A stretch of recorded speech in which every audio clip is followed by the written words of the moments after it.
Hi, everyone. Thanks so much for joining us here in the Treehouse. Before we start our discussion of this week's entry into the Positive Masculinity playlist, I wanted to tell you to check out the show notes for the list of sources we use in this episode, as well as a list of content warnings. If you'd like to connect with us or share ideas for future episodes, find us on Instagram and Facebook at A Safe Place for Boys, or email us at safeplaceforboys@gmail.com. Thanks again for listening, and enjoy the show. Kim, people are dying. Sorry. Kim, there's people who are dying. Kim? I don't even know if that's the intonation she used. I've only seen like a gif of that moment from Keeping Up with the Kardashians, but I think about it all the time. Every time rich people start complaining about something, Kim, there's people who are dying.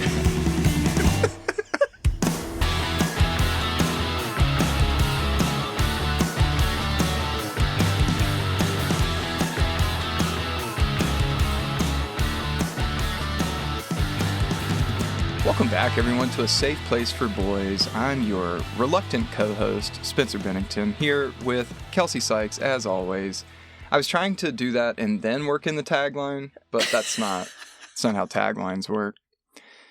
The thing about a tagline is it needs to become habit. You can't think about it. You just have to say it, because otherwise you're going to be like, this is a dumb combination. Safe Place for Boys, where we do, how do you get to it? Compassionate conversations for masculine media. But like, what do you say before that? Welcome to A Safe Place for Boys, compassionate conversations about masculinity and media. I'm your host, Kelcee Sykes. With me, as always, is my washing machine technician, Dr. Spencer Todd Bennington, PhD. How are you, Spencer? Rumble, toil and trouble, suds, chuds. We're going to wash them out. Yeah, we wash those chuds right out of those jeans. Something different. I know what it means. I participate in liberation martial arts, and we are anti-chud in the Southpaw territory. The opening that I had for you, in case you couldn't come up with something, was simply this, that Kelcee was like, well, maybe we could record this tomorrow, to which I reminded her, there is no tomorrow, Rock! There is no tomorrow! You're right. You did tell me to draw upon, and I don't know if I'm saying this right, is it the eye? The eye of the tiger? Which part of the tiger did you want me to sort of channel? Yeah, it was the eyeball specifically, yes. Okay, yes. Okay. Just iris, really, like cornea. Optic nerve? Pupil. Get that in there? All okay. Of it. Yep. Well, I've got it. Of the now what do I do with it? You, eat it for you just gotta podcasting have energy? It. I think you just gotta have it. Oh, okay. You just gotta have it. You just gotta, okay. Well. In fact, I don't even think he says you gotta have it. I think he just keeps saying, eye of the tiger. Eye of the tiger, Rock. Eye of the tiger, Rock. Eye of the he's going to kill you, Rock. Eat the eye. No. You must consume the eye, no, Rocky. This is not a D&D magical item. This is not a consumable. It's not a one-time. You just gotta have it. Eye of the tiger. All right. Well, welcome back to our discussion of Rocky 3, which you'll remember we talked about a few weeks ago. No, that's not right. No. That's not right. It's really close, though. What are we talking about today, Spencer? What are we continuing to talk about? We are going to dive real deep into an analysis of the 1983 cult classic, Mr. Mom. Mr. Mom. Yes, we're back. Yep. We are back in the suburbs of the beautiful city of Detroit in the 1980s. Oh, yeah. Where there are, of course, only white people. And nothing bad happening at all. No bad things. No bad things except losing your job, I guess, which is, at least as depicted in this movie, like existentially troubling, but not like financially ruinous for this particular family. Yeah, super not a big deal. We get through all of the, existential turmoil through a jump cut where then miraculously, as we talked about last week, Carolyn just has a sweet job and then is flying around on private jets. And they can afford to have every appliance in their home surfaced serviced Yep. on Both. just a daily basis. There are always people fixing this family's television. Mhm. I don't know what kind of infestation they have in their basement, but None, because the Terminator shows up all the time. Always there. The guy who's there to fix like their water heater or whatever only shows up once, but still, that's enough. This He's family's efficient. not hurting for cash. No. It makes some of the themes that this movie kind of tries to drive at vis-a-vis, capitalism and labor. They don't hit as hard as they could have, admittedly. But I think that's you can't fix all the problems in one movie. They do fine. I think they do fine. Okay. They do okay.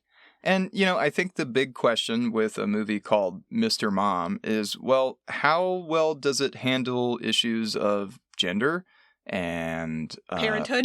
the two parts of the title. And the kind of biases that we all carry around with us in this year of 2024, but also way back in the 1980s. So that's one of the big things we figured we'd need to dive deep on today. So Kelcee, as a good feminist, I'm going to defer to you and let you talk on this first. I'm... Well, let me just interrupt real quick. Okay. No. It's, Wait, let me explain to you feminism real quick. This is going to be less of a question and more of a comment, am I correct? Yeah, let me mansplain to you feminism as long as it takes me, and don't interrupt, because instead you could just be making a sandwich. So what do you have to say about feminism and gender stereotypes as expressed in Mr. Mom? Okay, so if you do sort of a basic Google search of this movie and see what people are still saying about it, there's not much, because not many people are talking about this movie in 2024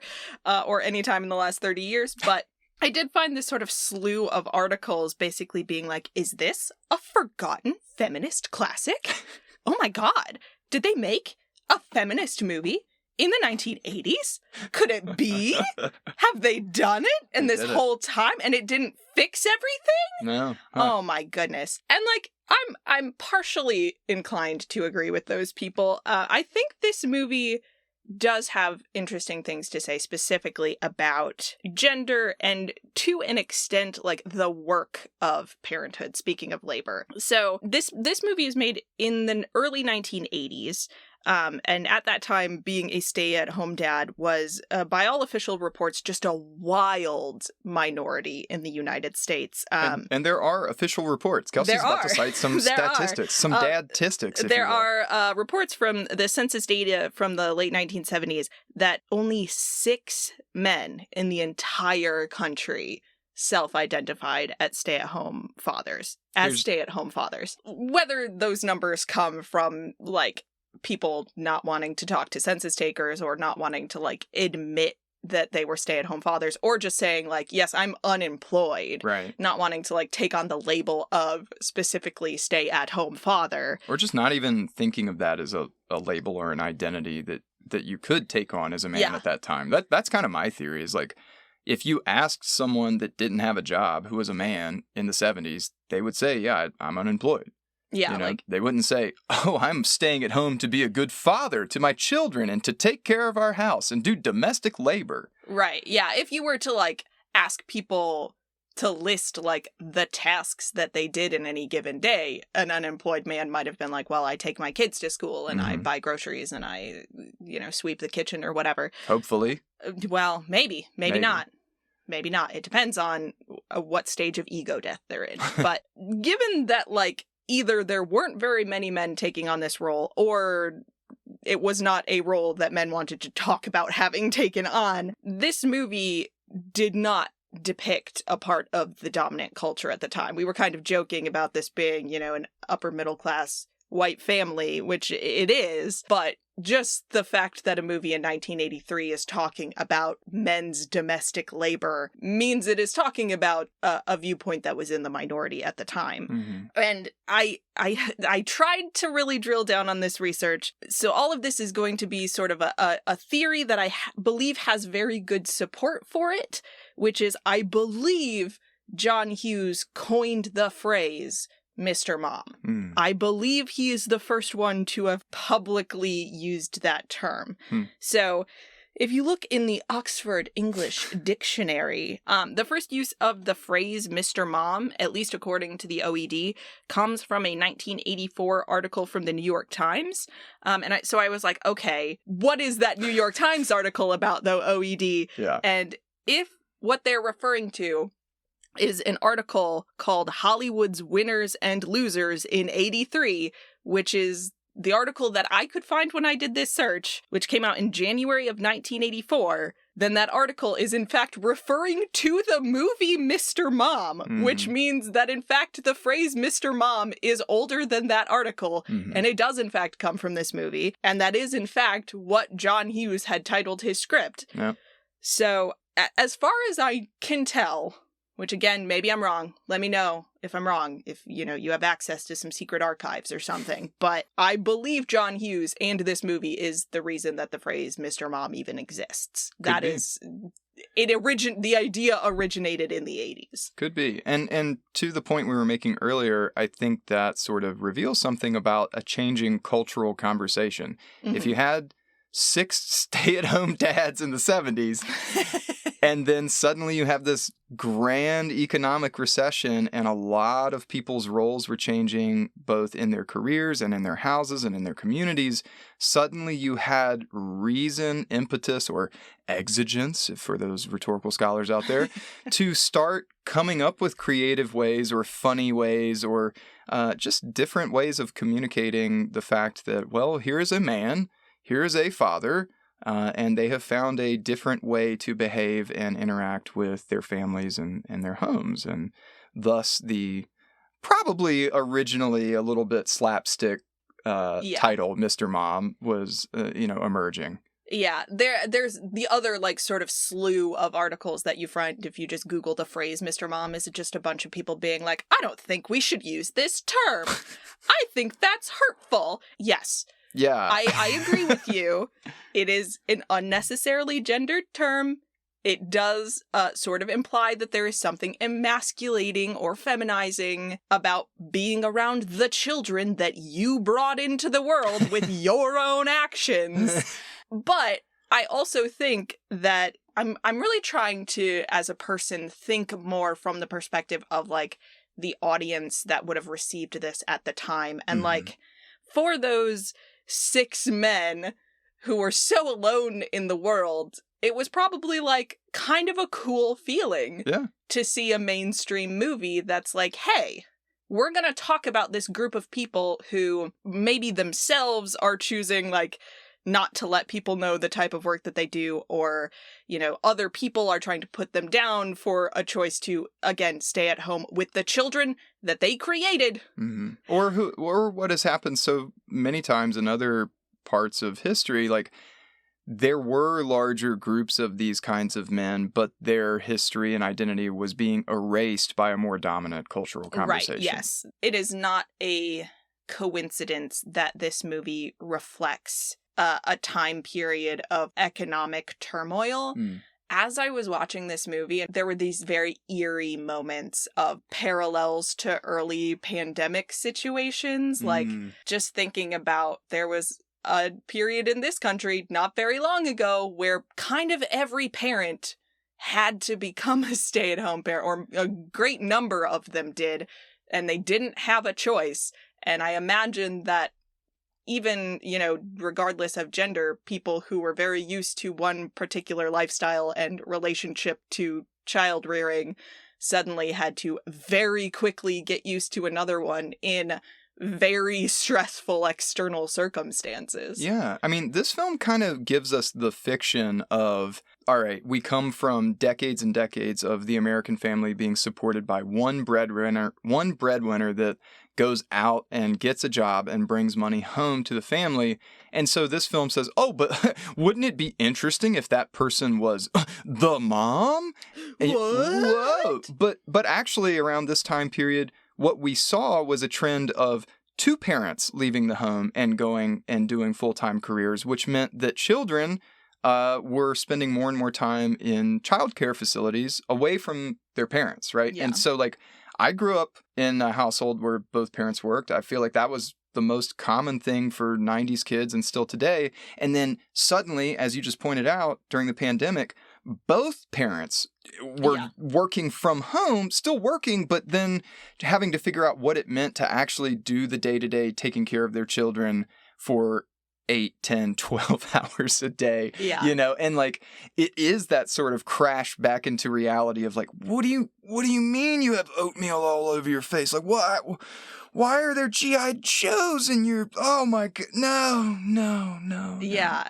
Like, well, and it's a good sort of reminder for the sort of gender essentialists of the world, you know, the people who are like, men aren't men anymore and women aren't women. It's just sort of like gender expectations are always affected by external factors. Yeah, sure, like maybe in the household you grew up in, your mom stayed home and your dad went to an office job or whatever, but they did that because their economic and social situation allowed for it. If, you know, a catastrophe had happened during your childhood, then maybe your parents would have had to do something very different. Maybe a war would have happened and your dad would have been sent away and your mom would be working in a factory, or a pandemic would happen and both of your parents would have been around all the time. Like, all of this is at the whims of fate, more or less. Yeah, and you use the word allowed it, right? Material or political circumstances, social circumstances allow it, but also there are some time periods where it strictly demanded it. Like, I think back to this horrible scene where Jack is like making the bet that Carolyn won't get a job before him because he's still living in a world probably of his father where women were explicitly kept out of the workforce and denied jobs that they were probably overqualified for. So he's still operating on this old information. Does that make this a feminist classic? I mean, I certainly felt like they were doing something more interesting with gender than just a sort of, like, more than the title suggests, right? Like, I at least went into a movie titled Mr. Mom and found out it was in part written by John Hughes and was like, oh God. Oh Lord. This is just going to be like 90 minutes of stupid slapstick about a man not knowing how to change a diaper. And they do put in a joke about, I mean, he knows how to change the diaper. He thinks it's gross. Okay. Like, yeah, Whoa, diapers are gross. The like, baby ate chili. Yeah, what are you going to do? Yeah. Well, and look, here's the thing, we were talking earlier about like there being a minority of men at the time who would have seen this film and felt represented. And that's wonderful for them. But to sell a movie in capitalist America, you have to get lots of butts in seats, and mostly the mainstream butts. And so if you look at the trailer for this film, it is just a minute and a half of slapstick, like Michael Keaton running around, like getting sprayed at with a washer and dryer hoses. And walking around with his running chainsaw through his living room. And so, like, I think we both came into this film thinking, oh, geez, like, what have we gotten into? We're going to just watch this and then what? Have nothing to talk about. Be real disappointed and have to have an awkward conversation with my dad about his taste in movies. But instead, just kidding, Dad. That's not going to happen. It's fine. No, because we're making this episode instead because we found real value in it. And I think it's much, much more of a thought-provoking, complex film than most viewers would give it credit for, and so here we are. Yeah.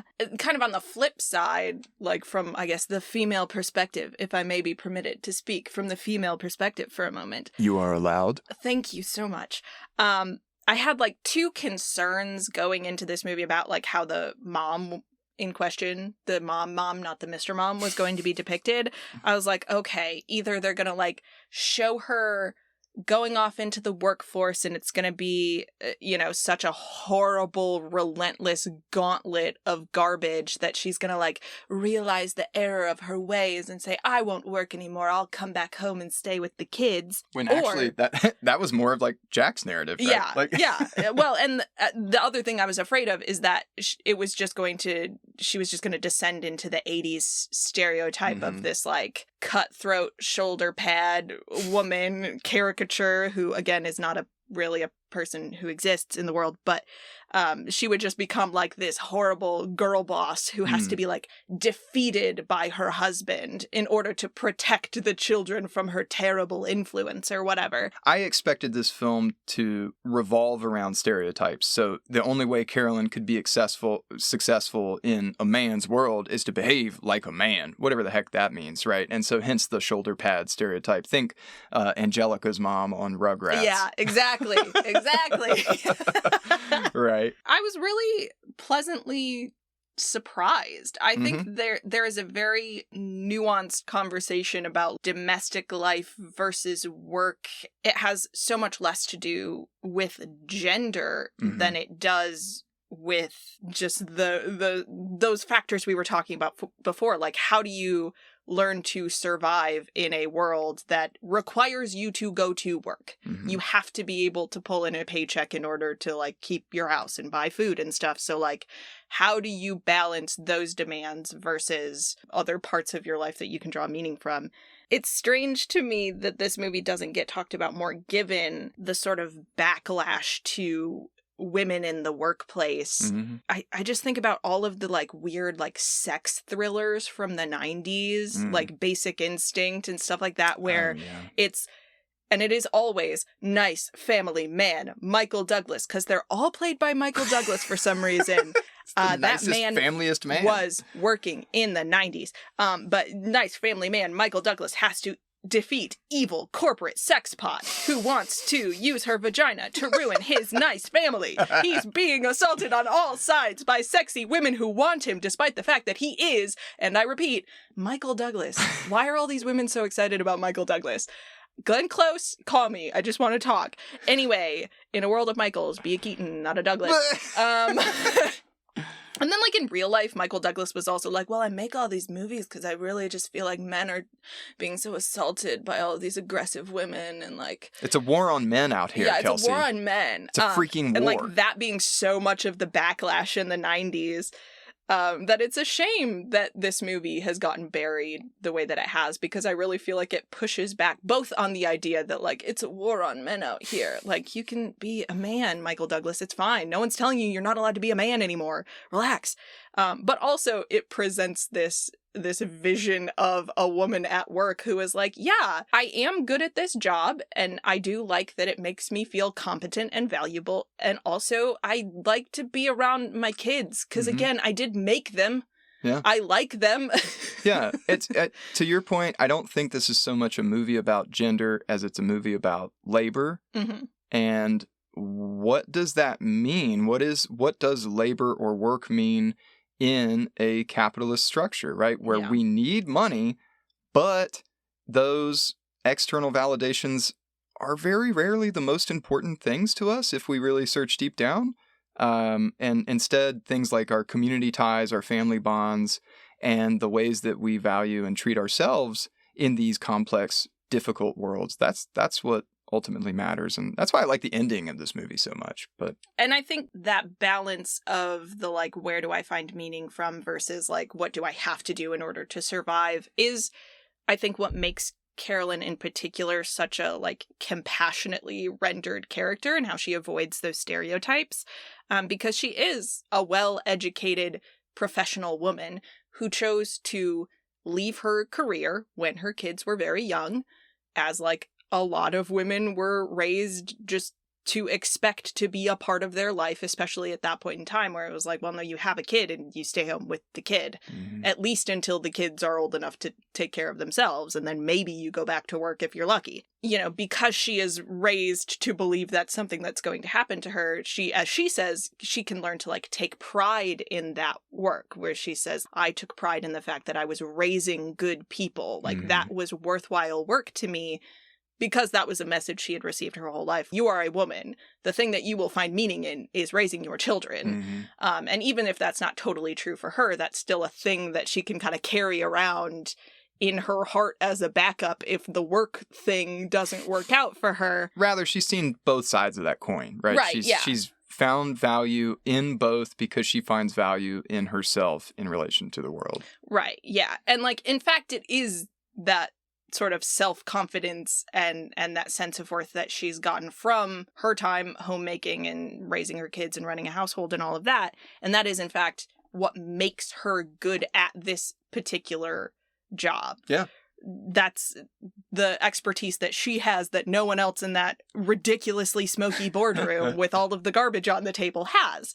None of them ever go to grocery stores. Nope. So they don't understand why people don't want to buy the most expensive can of tuna on the shelf during the middle of a recession. Yeah. And she walks in and says, they don't want gimmicks. They don't want free garbage that's just going to clutter up their house. Keep your shot glasses and your trips to Hawaii that they can't afford. Mm-hmm. If your tuna isn't affordable, no one is going to buy it. And I know that because I go to the grocery store and I buy the cheapest tuna. Yep. I play poker for coupons. Well, I don't, but my husband does. She's and the a other woman women in of the the neighborhood people. do. Yeah, exactly. She's a woman of the people. Yeah. And she is like lived the kind of bleeding heart crap that the CEO of Schooner Tuna loves so much, but has no actual real concept of. People with private jets will never understand how to properly sell household goods to people who play poker for coupons. Right. There is a fundamental divide there. It's celebrities making a video of themselves singing Imagine approximately, what was it, like 4 days into the pandemic or something, where they were already having a meltdown and being like, we're all in this together, don't worry, someday we'll all be free. I am here on my own private island where I have a full staff, but I'm just like you. We're all so sad. We've definitely gotten the vaccine a full year ahead of all of you, but isn't it terrible? Yeah. It's just terrible. Okay, gotta go now. Yeah. So I like Carolyn as a character for those reasons, and it's just impressive to me that in 1983 they were like, what if we wrote a woman who was not just like a deranged vagina monster in bad eyeliner? Again, I'm so sorry, Glenn Close, but they did do you dirty with the makeup in that movie. I think the treatment of Carolyn in this movie is both surprising and also an excellent foil to the Mr. Mom protagonist, because as we've mentioned, Carolyn is self-assured. We see her already having job experience, having the confidence to go out into the world, take a new job, sort of defend herself against these like grimy boardroom smokestacks of human beings. Ron included. Here being literal and not like Joan. Joan is a different type of smokestack. Oh, yeah, let me clarify. I mean, like, chimneys. Yeah. These chimney men.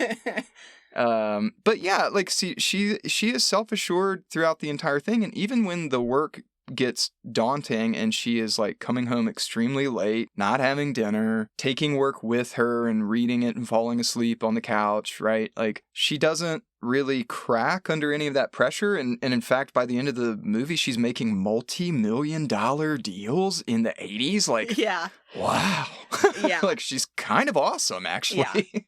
Yeah. Well, and it creates an interesting point of tension between these two characters that, again, feels like realistic to me as a dynamic that could happen between a couple who, like, get along pretty well, but have worldviews that are just different enough that when this specific sort of crisis happens, they have a hard time understanding each other. Right. Which I think is what we see between Jack and Carolyn. Which leads me to my question for you, Spencer. How, from a feminist perspective, whatever perspective, how do you feel about Jack's arc? Does it feel like a generally sort of positive depiction of a man in this specific situation to you?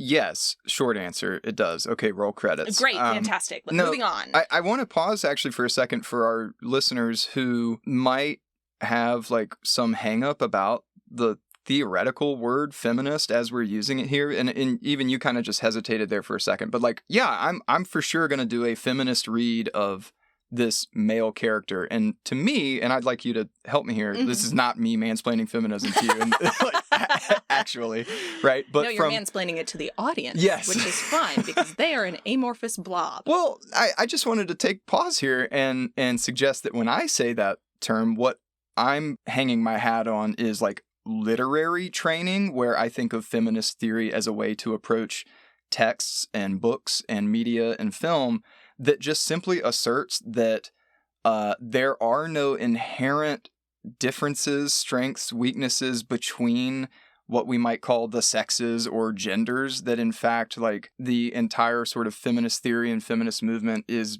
built to suggest that all of these previous biases that we had of gender trouble are kind of just hogwash and ways that a misogynistic, male-dominated, patriarchal culture uses and tells these kind of mythological stories to keep women in their place, or to keep queer people in their place, or other marginalized groups, at bay. What else would you add to that so that our audience kind of knows what we mean when we say we're doing a feminist reading of this character?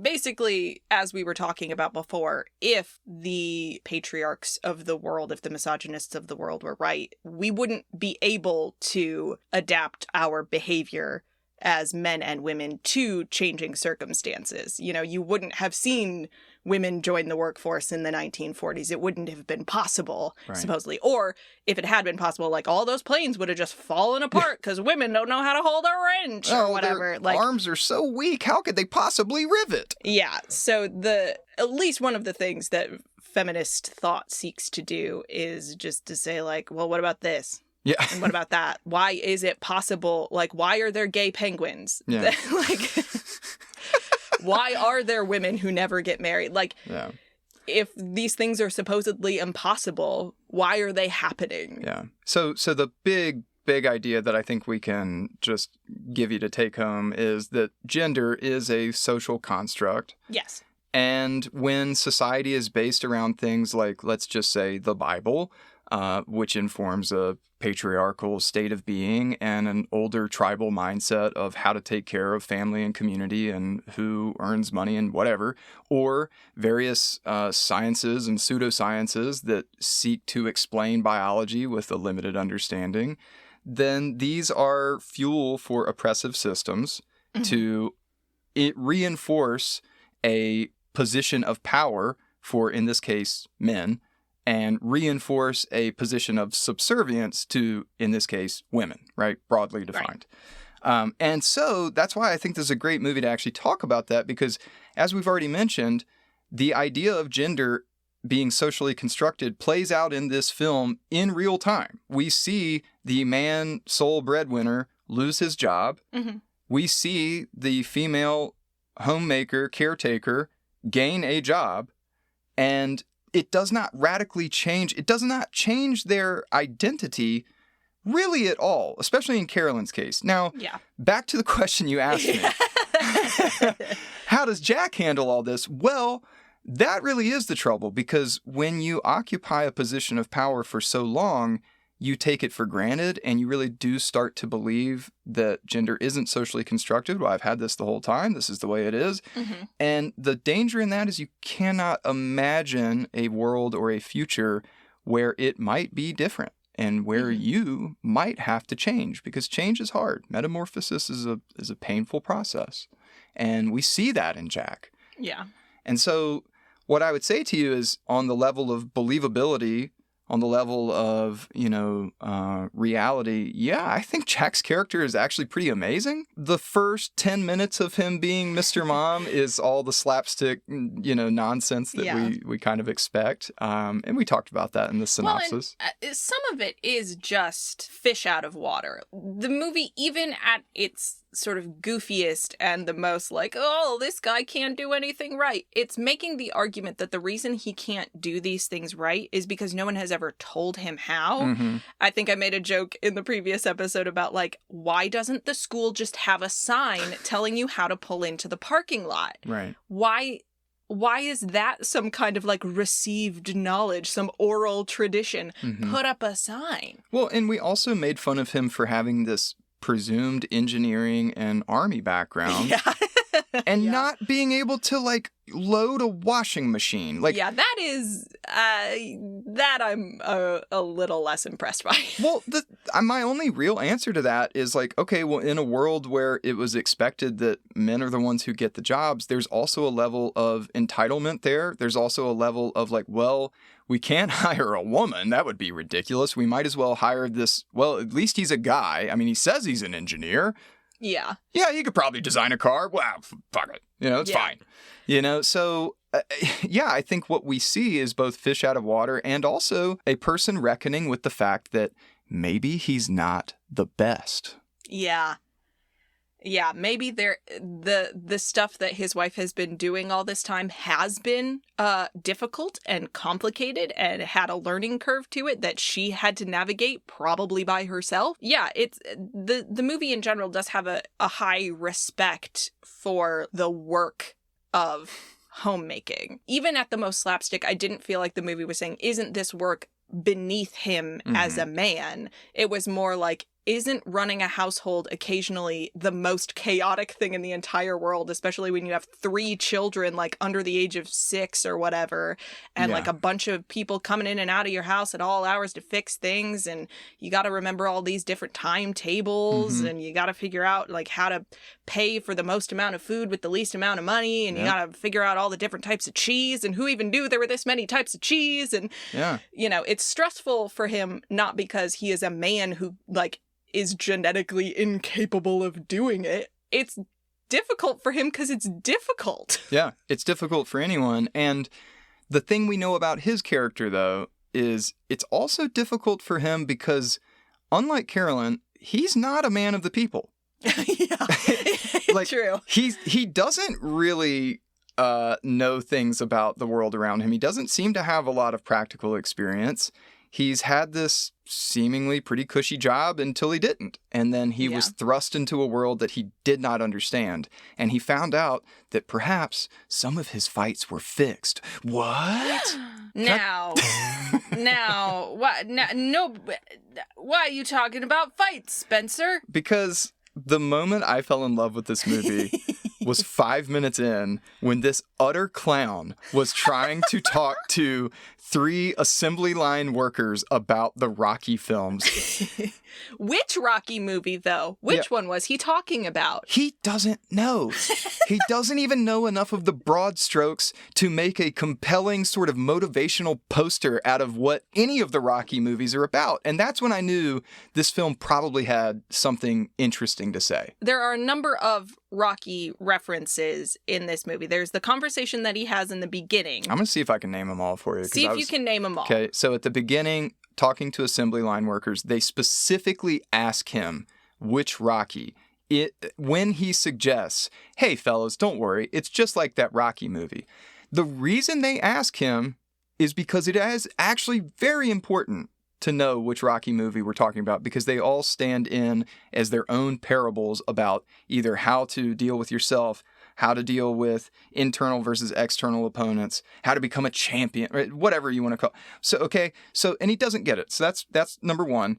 The second one that I remember is when they play the music, right? Like when I believe so. Okay, yep. so he's in the shower and you hear bump at the bump bump bump bump bump at the bump bump bump bump, and he starts doing aerobics with Joan and the girls, right? Yeah. And he's having his training montage, right? Classic Rocky. The third obvious one is when, after he burns his flannel, he goes into the boys' room and he's talking to Kenny about his wubby.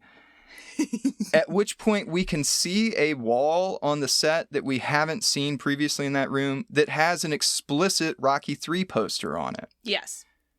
Which is also just a comedic moment for me, because this man couldn't hold down a conversation about which Rocky movie he had or had not seen, but his 2 sons, who are probably too young to be watching Rocky movies, have not a Rocky poster, a Rocky 3 poster. Yeah. Which is too specific to be a coincidence. Yeah. And again, this movie came out in 1983. Rocky 3 came out in 1982. Mm-hmm. So I think in the fiction of this screenplay, these events are happening in 1983.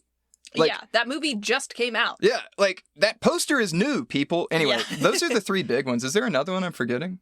I think those are all the like explicit ones. Yeah.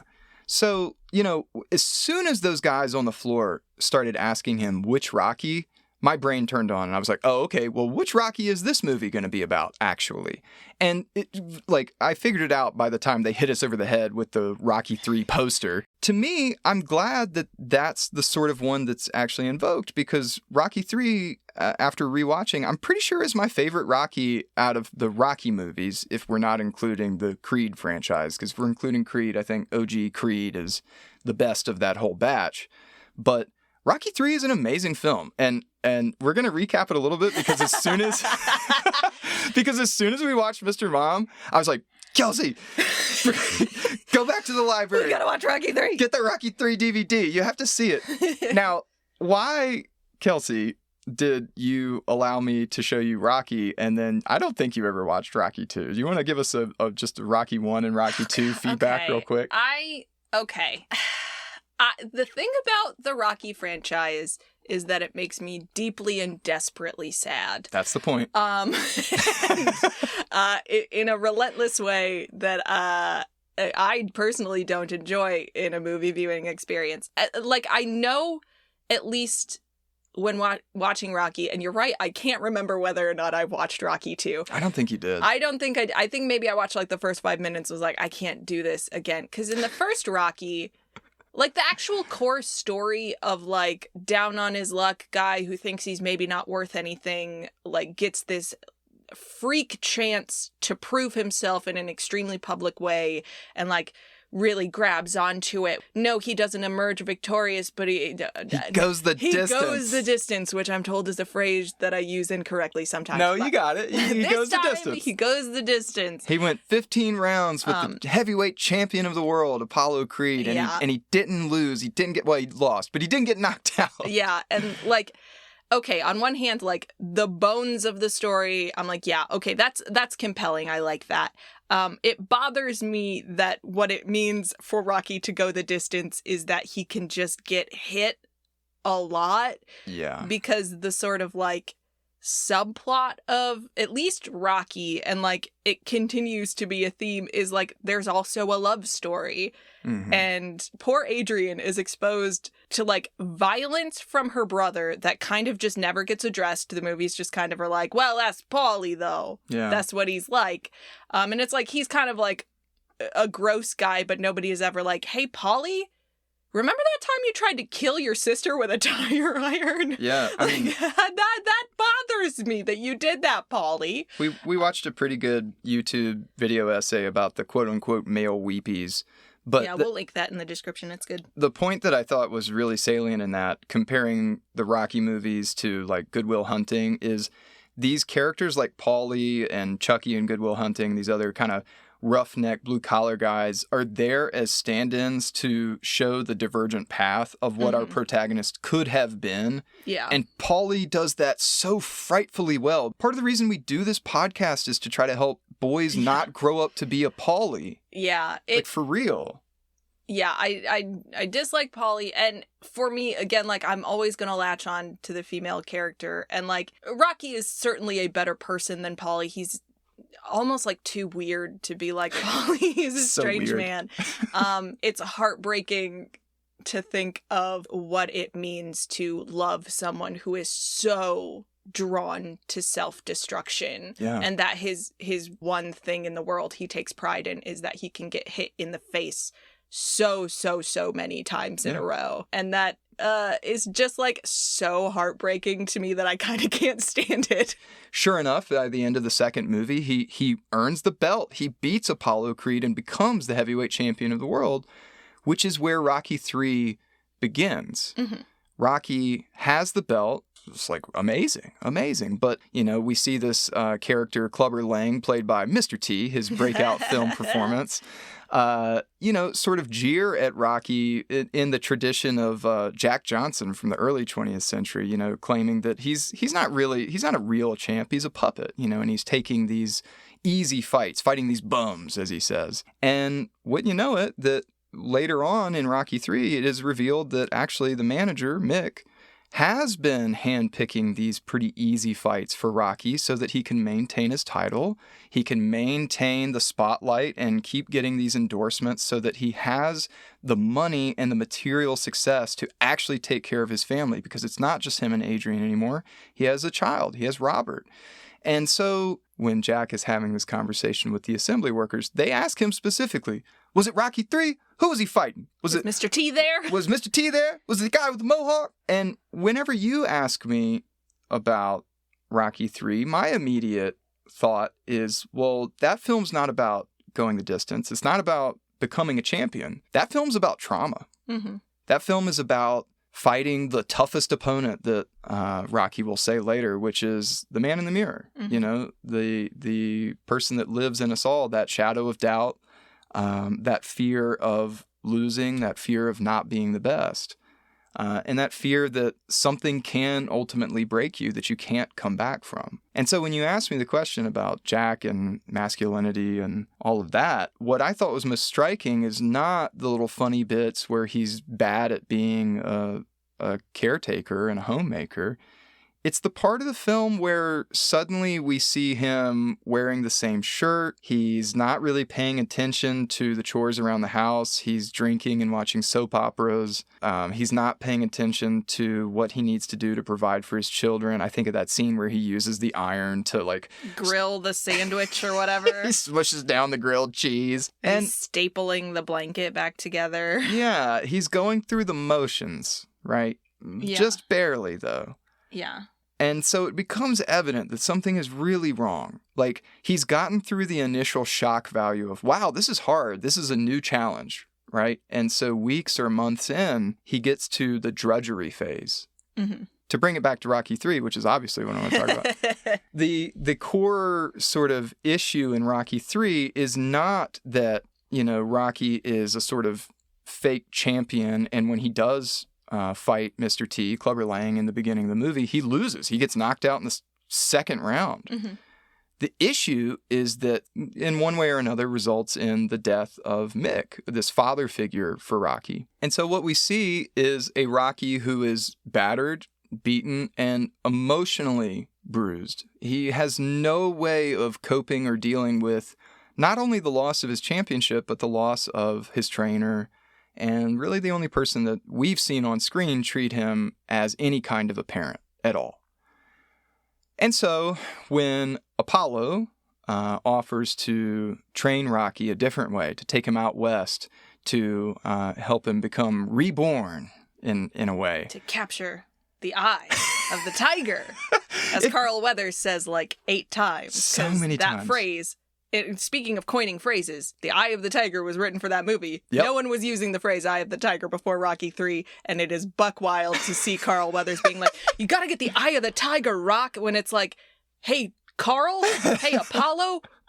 What the fuck does that mean? Well, and Rocky literally, figuratively asks that question over and over because he doesn't seem to understand how to get that Eye of the Tiger back, which is a sort of shorthand way of saying this hunger, this need to go in and do whatever you have to do to get your belt back, right? To become a champion again. He doesn't want it anymore. Yeah, he just doesn't want it anymore. And so on the surface, it seems like Rocky and Jack both do actually want it. They are going through these motions of Rocky does his training montage. He goes out to California. He trains in a totally different way. He puts on his crop top and his short shorts his tall socks. He puts on his body oil from head to toe. You know, Jack is there. He rolls around on the floor with Carl Weathers. I like Rocky 3. Rocky 3 is good.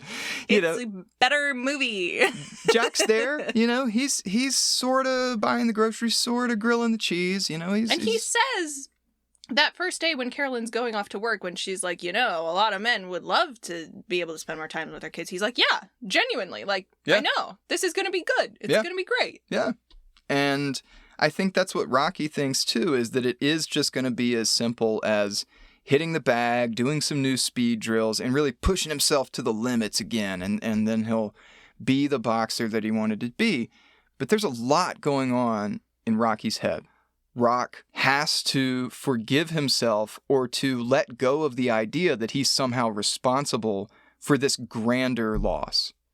And I don't know. I mean, do you think we see the Jack character deal with that level of trauma? I don't think so. But what is striking... So we were talking off mic earlier about the conversation that Jack and Carolyn have when he's kind of at his lowest, and he is trying to, like, goad her into saying something mean to him. He's basically being like, tell me that I look gross. Tell me that you don't like the beard. Tell me that I'm not taking care of the kids and I'm not taking care of the house. And he's trying to, like, get her to hurt him, and she kind of doesn't want to. And she's saying all this stuff about, like, you just have to find a way to take pride in this work and then you won't feel like this anymore, because she thinks that's what his problem is. Whereas it would have been probably more helpful for him in that moment to have someone like Adrian walk in, who, we don't get a lot of Adrian's internal life, obviously. That's one of my other problems with the Rocky franchise. But what she does for her husband in that moment is not, she doesn't just accept the things that he's saying and try to offer a solution. She's saying, like, what is the problem? We have money. We don't have to worry about money. Tell me what the problem is. No, you're not worried about that. Tell me until she gets him to the point where he says, I am scared. What? You want to hear me say it? You want to hear me say it, Adrian? I'm scared. I'm afraid. And he is. Yeah. And so, like, I think is what these two men have in common, is that they have lost the sense of self that they had before. They have lost access to the people who previously gave them that sense of worth. I mean, in Jack's case, it's not quite so dramatic. He lost his job, and the boss that he got his ego stroked by now can't do that anymore. Nobody died, but, like, they have lost access to the thing that gave them meaning, and now they don't know what to do, and that is scary. Yeah. And it's scary in a way that, like, men are not equipped to deal with in the same way that, like, at least a woman like Carolyn is, right? Yes, she's a well-educated woman, but she was raised to believe that, you know, she will be able to find meaning in taking care of children. And so when she had to change her life in order to do that, of course she was able to take pride in it. She was raised to take pride in it. He was not. Yeah. And so it's not that he hates his kids or thinks that it's not worth, you know, taking care of them or taking care of the house. He clearly thinks those things are important. He just doesn't, that is not a pillar of his identity at that point. And he is still thinking of himself as an engineer. He has lost his championship, and he doesn't know how to make that transition. And that is what's frightening him. Yeah, and that's a really good connection back to Rocky 3 specifically. It's like this external validation is what Jack has been trained to think motivates and reassures that he is the man who he wants to be. And by this point in the Rocky franchise, it's the deals and the sponsorships and the belt and the money and all this stuff. But, like, that's not at all why Rocky started doing any of this. And so he has to figure out a way to reconnect to that. And in Rocky 3, there's this really painful scene, honestly, where we were talking about this too. Like, Apollo Creed, in the middle of training Rocky, just kind of starts beating him up in a sparring practice. And you can see that Apollo gets really frustrated. And he tries to, like, snap Rocky back into focus in a way that, like, 1980s men really want to just be able to shake someone and be like, wake up, you know? And get over it. I know you're sad. Just stop it. Yeah. It's like, so Apollo seems to understand part of the picture, right? But there he is, just, like, bopping Rocky in the head and just, like, and he tells him, wake up, right? Like, this fool will kill you, right? And Rocky, I mean, it really... We didn't bring any tissues. We knew we were talking about Rocky. Oh, no. Rocky says, oh, come on, we'll train tomorrow. Apollo says, there is no tomorrow. No, what you need is mindfulness now. You need to understand where this pain, where this hesitation is coming from, so that you and only you can figure out how to deal with it. And that's why I think that scene with Adrian on the beach is so amazing, because, you know, what we see is Rocky and Apollo doing their foot race. Rocky gets to a point of physical exertion where he starts having flashbacks. And then he just stops running. He just walks out into the water. And that's the point where Apollo says, it's over. He doesn't have that fight left in him. And he's ready to literally throw in the towel. But Adrian walks up, allows Rocky to explore possibilities for why he might be feeling this way in a way that no one else in these films has ever talked to Rocky. Paulie's certainly not. Definitely not Apollo. Not even Mick, right? Mick came the closest to being vulnerable with Rocky, like on his deathbed in this film. And so, like, here is a man who is not trained to do this. And when he discovers something like fear within him, he gets mad. Like, he's yelling about it because he just simply doesn't know what to do. And yet, by the end of that conversation, he realizes that he has uncovered something very important. I think the closest we have to that in Mr. Mom is probably the dream sequence. Yeah. And I actually think, these women aren't parallel, but I do think Carolyn, especially Dream Carolyn, is filling the Apollo role. Yeah. Where, it's obviously like a very, silly melodrama moment where, she walks in on him kissing another woman or whatever and pulls out a gun. But her message in that moment is basically like, guess what? This work is hard. Mm-hmm. And like, you're not tough enough to do it. Mm-hmm. For whatever, like, you can't handle the monotony. I handled it for 8 years, and you can't do it. Mm-hmm. And that is why I'm shooting you. Yeah. I'm not mad that you're kissing another woman. I'm mad that you have just given up because you can't hack it. And a direct parallel to Adrian, who says, I've never seen you quit anything. Yeah. There's something about a wife's disappointment, I guess. Well, like that one sort of recurring character trait of Rocky finding strength in himself by how much he can get hit doesn't fully go away. Like, on some level, both of these men, Jack and Rocky, do sort of crave this external, whether it's pain or we just mentioned disappointment, like something that will goad them or push them to find that strength within themselves and that ability to rehabilitate themselves. Mm-hmm. And so, we get the Rocky montage in Mr. Mom where he takes a shower and he shaves and starts, using his drill sergeant ability to bring order to his children's life again. And the climax of it is represented by him burning this nasty flannel that he's worn for months on end. This is supposed to be the representation of, Rocky finding a way to alleviate himself of this burden, to forgive himself, to try and make peace with this traumatic events that have happened to him, and recognize that life is change. I would say the best corner that Jack has is his children. Well, I think once he starts setting up boundaries too, the other women also, even Joan becomes a helpful force in his life once he has regained some amount of his self-respect, right? Absolutely. Like, you can just be friends with people. Yeah. And we see it in that interaction that he has with the people at the automotive plant when Jinx is trying to manipulate him into covering up something in order to get his job back, basically trying to extort him. And he says, I would only take this job back if I was doing work that I was proud of, going back to the pride thing. Mm-hmm. You don't need this job badly enough to take on work that you're going to be ashamed of. He has overcome shame. He's not going to take on more of it now.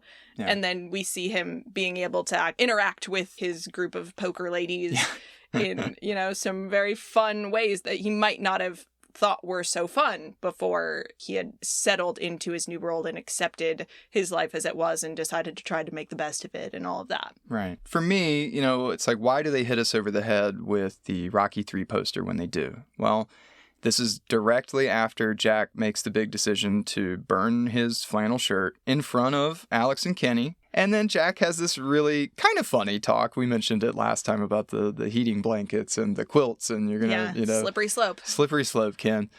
But that's the moment where we see the Rocky 3 poster, and I think it's super important here because back to sort of the point of this podcast, how do you talk to boys? At all.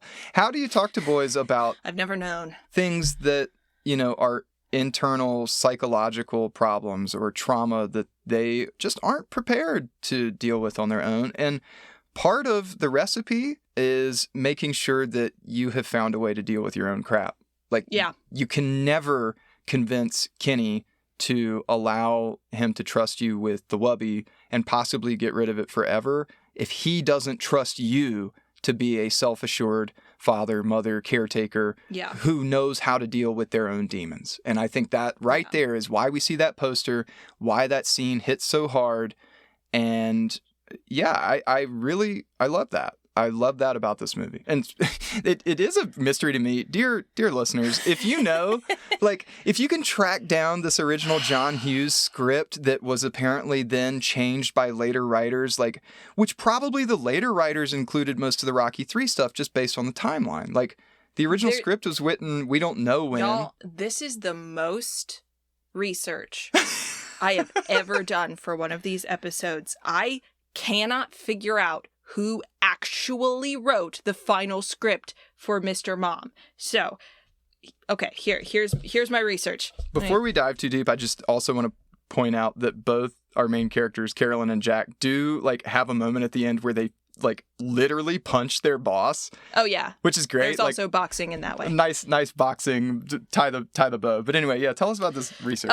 So as far as I can tell, the original version of this script was in fact written by John Hughes. So I found an interview with a producer named Lauren Donner, who she produced this movie and a bunch of other famous movies, and was like friends with John Hughes back in the 80s. And she tells this story in this interview where she says, one day his wife Nancy was away and he was left in charge of the boys. I have a feeling they got married right after either high school or college. I think he grew up with 3 sisters. Basically, I think the man never had taken care of himself.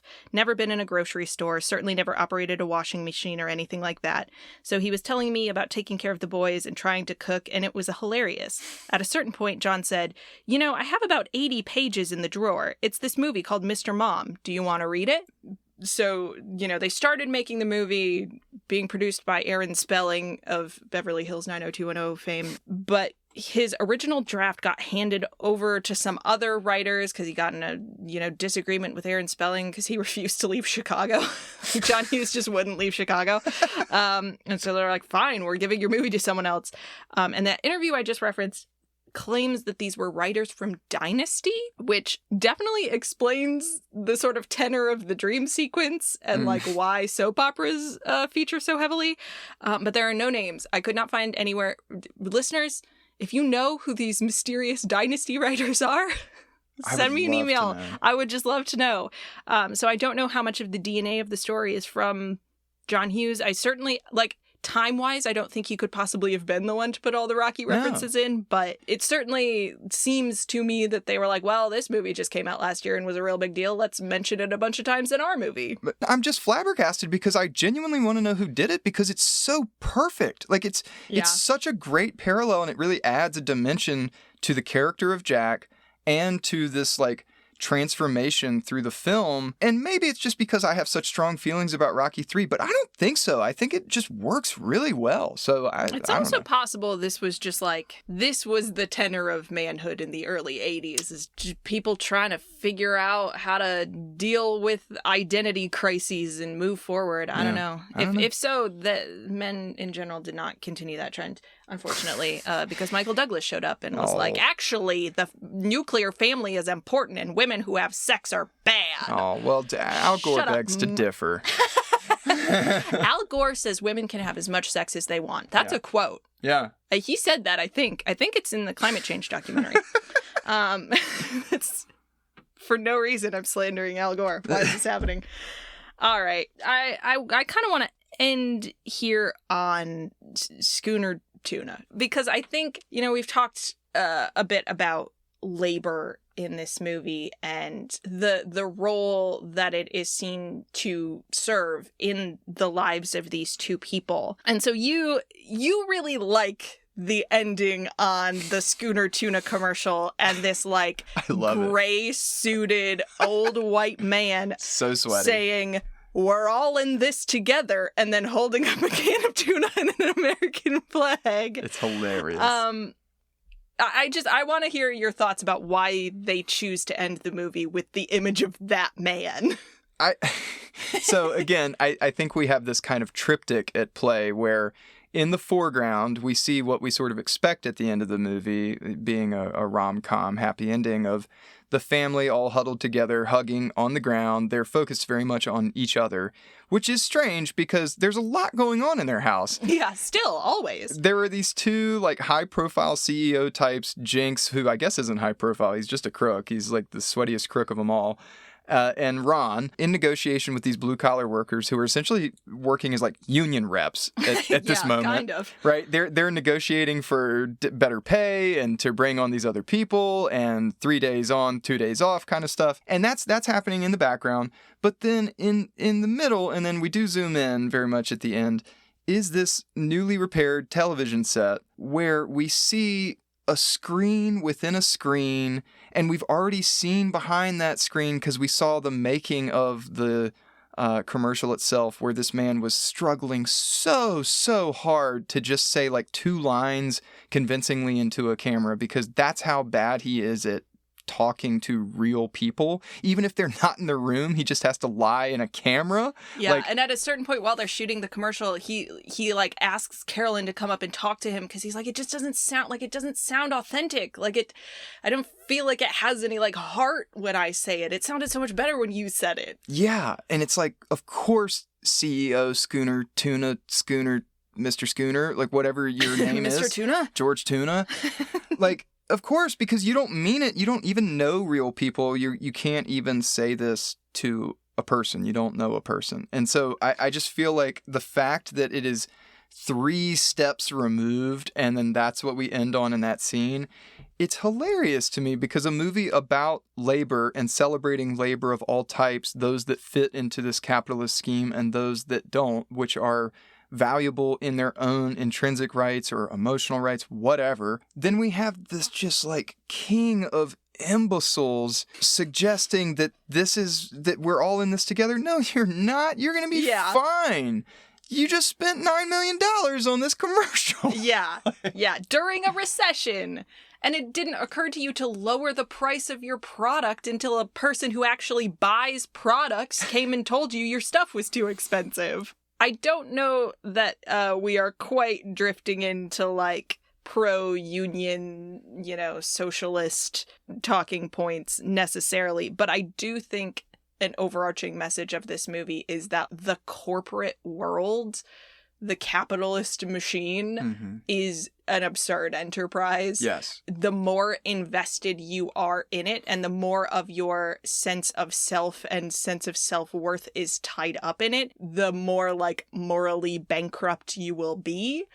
And the further removed you are from what the film says actually matters, right? That's what Jack says when he accuses Carolyn of being a ghost. Just remember what really matters, right? Yeah. But quite literally, the further removed you are from any kind of sense of community, which is, again, what has helped rehabilitate Jack and Rocky. And without that, you just become this puppet. Like maybe you have material wealth, but you're only held up by sycophants in Ron's scene where they're carrying him on his shoulders. I'm a winner! I'm a winner! Or you just like are some greasy cartoon that suggests we're all in this together. Yeah. Give me your money. Yeah, and the parody, the joke line being, it's the tuna with a heart. When it's just like, no, it's not. This is as craven as anything else you do. The 2 bosses who end up getting punched are so poisoned by the worlds that they work in that they're like not even functioning as people anymore. We talked about in the last episode, I can't even figure out what Jinx's plan is.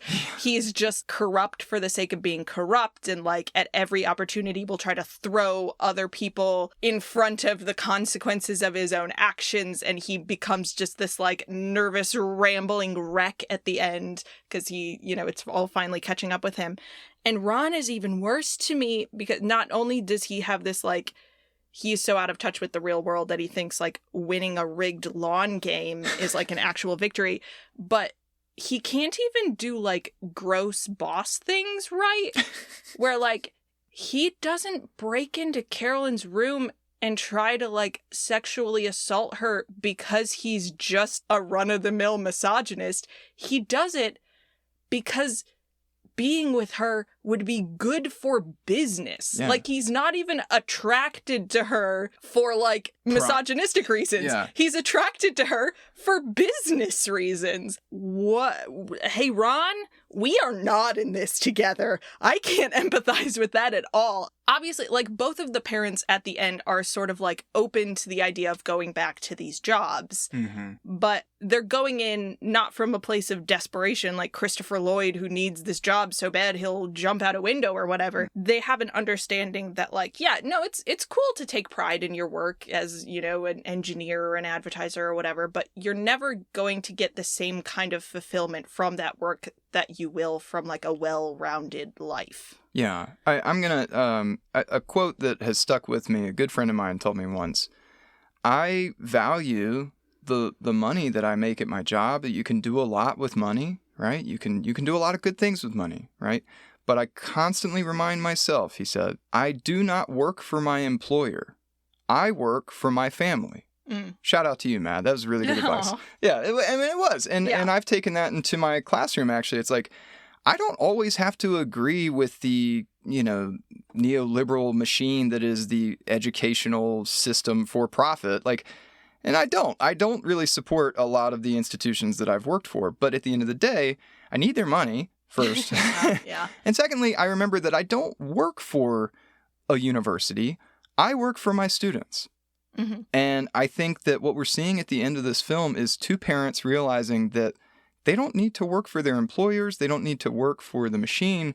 They're working for their family and they're working for each other. And they're finding a really beautiful balance for how to be a person. I think the takeaway for anyone, you know, regardless of whether you have kids you have to take care for or not, is just the more pillars of identity that you have, the more stable you are going to be. How's that for an engineering metaphor? They use a lot. They have a lot of pillars still in engineering, right? They're still using those. I think they like pillars, yeah. Yeah, everybody loves pillars. Love a triangle So, in like, engineering. Yeah, your work life is important, but so is your relationship with your spouse or your parents or your kids and, you know, your friends and your pursuits outside of work. Mm-hmm. And the more pillars you have holding up sort of the roof of your identity, the harder it will be for some unforeseen event to knock you completely down, right? Is that true, engineers? More pillars, more better? I don't know. Write in to let us know. I think you got to get 3 pillars, maybe 4, whatever it takes. Whatever it takes. 220, 221 pillars. Yeah. All right. So now we've come to my last and final question. So let's rate this movie. Let's rate it on a scale of 1 to 10. How highly would you recommend Mr. Mom to the boys of the world? And, you know, for which boys would you most highly recommend it? Do I have the caveat of, like, they have to watch Rocky 3 first? Well, it's just tough for me because I can't watch this film without the knowledge of Rocky 3, and that's part of it. But this film on its own merits, I think, has a lot to say about labor, about, you know, gender biases, and about extrinsic versus intrinsic worth. And those are all really valuable messages. And like I say, that scene with Mr. Mom, you know, overcoming his troubles and then actually having a real talk conversation with his youngest boy about giving up what you kept calling a security blanket, right? This thing that he's finding, well, security and comfort in that is external, right? He really doesn't need. On its own merits, I think this is, for our purposes of, like, talking to young boys about how to be a better person, this is probably like a 8.5 or a 9 for me. Wow. I mean, I'm going to say 8.5, I guess. I know that's at least a point or two higher than most of the other things we've talked about. I think it's pretty good. Like, yeah, I think it's pretty good. And then if you know something about Rocky 3, and particularly if you are a teen or above, right? I think Rocky 3 really adds an element to it that pushes this into the nines territory for me. Wow. Yeah. I really like this movie. Yeah. So hey, Dad. Thank you for a very good recommendation. Yeah. Genuinely. You improved my life. Yeah. All right. Well. Did you rate it? Oh, I didn't rate it. Yeah, I think I'm also I think 8.5 is a fair placement for it. Yeah. You know, it's got a couple of little, like, oof, that's from the 80s sort of hiccups. Yeah. Like, the fact that she goes back to work for Ron, or considers going back to work for Ron at the end is like, girl, come on now. Yeah. But at least she does fully punch him, and that is satisfying, and I'm glad that happens. Yeah. Yeah. I mean, yeah, you wouldn't get that if it weren't an 80s film, you know? That's true. That's true. I would just call HR probably now. Yeah. Although he's in your hotel room. HR can't help you when he's in your hotel room. That's so scary. Cancel Ron. Cancel Ron. Cancel Ron. But do watch Mr. Mom. Yeah. More people should know about it, I think. Yeah. It should be part of the conversation. And do your local library a favor and see if they have it on DVD or one of their perhaps streaming services. And that way you don't have to give money to the Schooner Tuna people. Kim, there's people who are dying. We have to go. We have to go support our local libraries. Go support your local libraries. Go watch Mr. Mom. And join us next time for more compassionate conversations about masculinity in media. Bye-bye. Bye-bye.